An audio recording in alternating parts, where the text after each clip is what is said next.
आर्थिक राजधानी मुंबई में बीएमसी इलेक्शन को लेकर सभी पार्टियों ने अपने कयास शुरू कर दिए हैं। मेरा मतलब है रैलियों का दौर शुरू होने वाला है। तो आज हम पहुंचे हैं अजित पवार गुट के यहाँ की जो प्रत्याशी है वार्ड क्रमांक 3 से मनीष दुबे जी के साथ। मनीष दुबे जी, सबसे पहले डीसी न्यूज़ इंडिया पर आपका स्वागत है। आज मुंबई महानगर पालिका वार्ड क्रमांक 3 के माननीय महाराष्ट्र के उप मुख्यमंत्री श्री अजितदादा पवार के माध्यम से श्री नवाब मलिक जी के आशीर्वाद से वार्ड क्रमांक 3 से मुझे लड़ने की संधि दी गई है। ये वार्ड पिछले 20 से 25 सालों पे यहाँ पे अलग अलग पार्टियों के नगर सेवक रहे, लेकिन यहाँ की जो समस्या थी आज जैसी की तैसी बनी हुई है। यहाँ पे सबसे बड़ा फॉरेस्ट का मुद्दा है, जो लोगों को बीच में घर तोड़ने का नोटिस दिया गया है।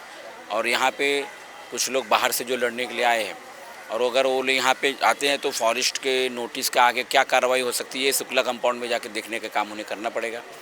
मैं यहाँ सभी जनता से, जनार्दन से विनती करूँगा, निवेदन करूँगा कि आप सभी की समस्याओं को दूर करने के लिए अजितदादा पवार के माध्यम से हम लोग आपके साथ में उपस्थित हुए हैं। जिस तरह आप मुझे बताइए वार्ड क्रमांक 3 है, मुख्य तौर पर किन किन तरह की परेशानियों का आपको सुनना पड़ता है, लोग जो लेकर के आते हैं और कैसे आप सुलझाते हैं उसको? अभी यहाँ की जो परेशानियाँ उसके लिए 400 पेज की बुक भर सकती है, इतनी यहाँ पे परेशानियाँ। कुछ काम हुआ ही नहीं है, न पानी के विषय में काम हुआ है, न स्वच्छता के लिए कोई काम हुआ है, न हेल्थ के लिए कुछ काम हुआ है, न स्कूल के लिए कोई काम हुआ है, न किसी को रोज़गार कैसे मिलेगा बीएमसी के माध्यम से उसके लिए कोई काम हुआ नहीं। सिर्फ लोगों ने, यहाँ के जो लोग स्थानीय जो नगर सेवक चुन के आए, उन्होंने अपना काम करने का काम किया, लोगों को उन्होंने छोड़ दिया। और इस तरह की समस्याओं से हम लोग देख रहे हैं। कल मैं केतकीपाड़ा में घूम रहा था, आज मुंबई शहर के एंट्री पॉइंट में रहने के बावजूद में यहाँ पे हमारी बहनें लाइन लगा के डब्बे से घर पे पानी ले जाने का काम करें। मतलब कितना दुखद परिस्थिति है हमारे वार्ड क्रमांक 3 के केतकीपाड़ा और उस परिसर का। और उसको बदलने के लिए कहीं ना कहीं हमारे महाराष्ट्र के उप मुख्यमंत्री अजितदादा पवार का साथ देने के लिए घड़ियाल के चुनाव चिन्ह के सामने भारी मतों से विजयी बनाने का मैं सभी से निवेदन करता हूँ। आपने कहा कि अजित पवार गुट जो है यहाँ के नेतृत्व आप कर रहे हैं और आप इस इलाके का जो है अच्छे से, मतलब आप जीत जाएंगे तो इस इलाके को और भी सुधार करेंगे। तो जैसे जो गठबंधन हुआ है, मायावती के साथ आप लोगों का गठबंधन हुआ है, क्या किस तरीके से आपका एजेंडा क्या है इस वार्ड को लेकर, पूरी मुंबई को लेकर? एजेंडा क्लियर है। जो समस्या यहाँ पे 30-25 सालों में नहीं सॉल्व हुई, उसको 5 साल में किसी भी तरह से उसको सॉल्व करने का है।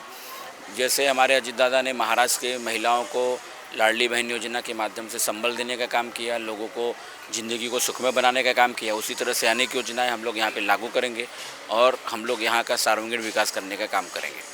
लाडली बहन योजना के बारे में आपने बात की है, तो लाडली बहन योजना के लिए मैं बात करूं तो कहा जाता है कि लोभ लुभावन की चीज़ है। मतलब लोगों को अट्रैक्ट करने के लिए अगर 15 तारीख को इलेक्शन है तो 13 तारीख को अकाउंट्स में पैसे डालो और उसके बाद जीतने के बाद मुंह फेर लो।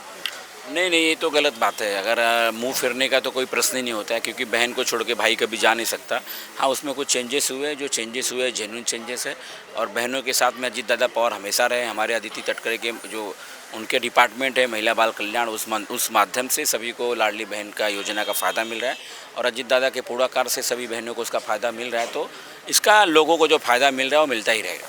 आपने कहा कि अजितदादा पवार जो है यहाँ पे पार्टी के हैं, तो उन पर एक और आरोप लगा था, पक्ष फोड़ी का आरोप लगा था। जैसे शिंदे गुट शिवसेना में हुआ, वैसे यहाँ पर भी हुआ। शरद पवार गुट और अजित पवार गुट अलग हो गए। फिर अजित पवार गुट पे जो है आरोप लगे कि आपने पक्ष फोड़ी की है, आपने गद्दारी की है। उस पर आप कुछ कहना चाहिए? नहीं, सब तो इसके बारे में कुछ बात नहीं करना है। अभी इलेक्शन का माहौल है, हमें अपने कैंपेनिंग के लिए जाना है। धन्यवाद। तो ये थे हमारे साथ वार्ड क्रमांक 3 के जो उम्मीदवार मनीष दुबे जी हैं। उन्होंने कहा कि हम जीत करके आएंगे तो लोगों का और इस वार्ड का विकास ज़रूर करेंगे। तो अभी के लिए बस इतना ही। कैमरा पर्सन नितिन धोड़ी के साथ मैं Divya, DC news India, Mumbai.